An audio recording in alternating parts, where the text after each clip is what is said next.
I was curious to see what kind of knowledge the participants will share with the audience. And I was very surprised to actually find out that it was very hands-on, explaining what kind of tools they used, how the automation was planned and implemented in each companies. It was very, very, very useful. And I would think that everybody could benefit from this kind of events. One, from the knowledge that was shared.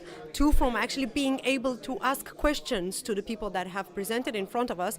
And third, for actually mingling and having some networking opportunities where you get in touch with people, and then maybe the questions you didn't have today, you will have tomorrow, and then you'll be able to ask them.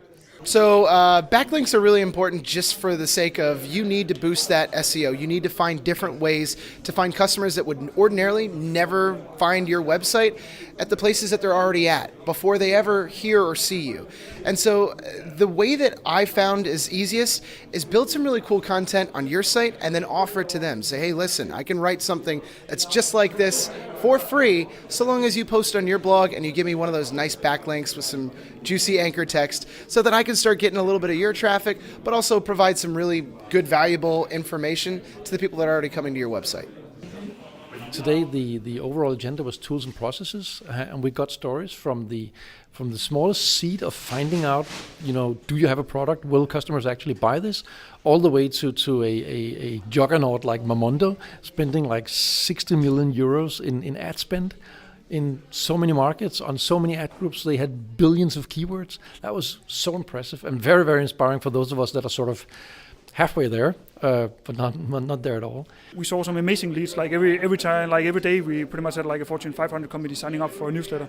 So we said, okay, like all these great companies are signing up to our newsletter, along with all these small companies. Like there must be some way of us where we can like make a different kind of call to action to these people that are really, really interested. So there we came up with to say, okay, let's try with a bit harder conversion than just a newsletter, but just below like buy now. Basically adding like a third call to action. We just increased the total amount of conversions we did from visitors coming in. We actually found it quite successful to have multiple call to actions, because then we have like we have a smaller conversion for like the buy now, we have a big higher conversion for demo call, and then we have a even higher conversion from newsletter. And totally that amount of conversions is around 10%. So we know that every time of people coming into a website, like at least 10% of them we convert to some kind of lead.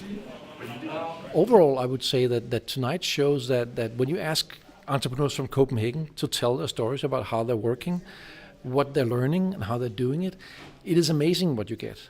I'm sure that if you have a similar event in London, you're not going to get better entrepreneurs.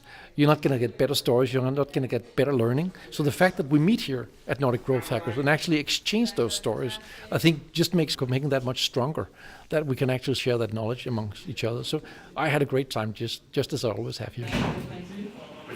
We started with a customer segment, 30,000 users, and we were thinking, how can we monetize them? And the way we did it was we started with 31 ideas collected from everyone in the organization. We reduced that down to 10 and then down to 4 that we actually built smaller versions of the product for and marketed it just to see what the reaction was.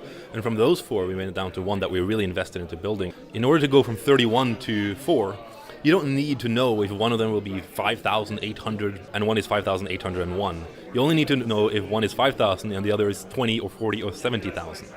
You're not trying to get absolute certainty, you're just trying to reduce your uncertainty to the point where you know that this is good or bad enough. But in the beginning you're looking for 10x, not 1.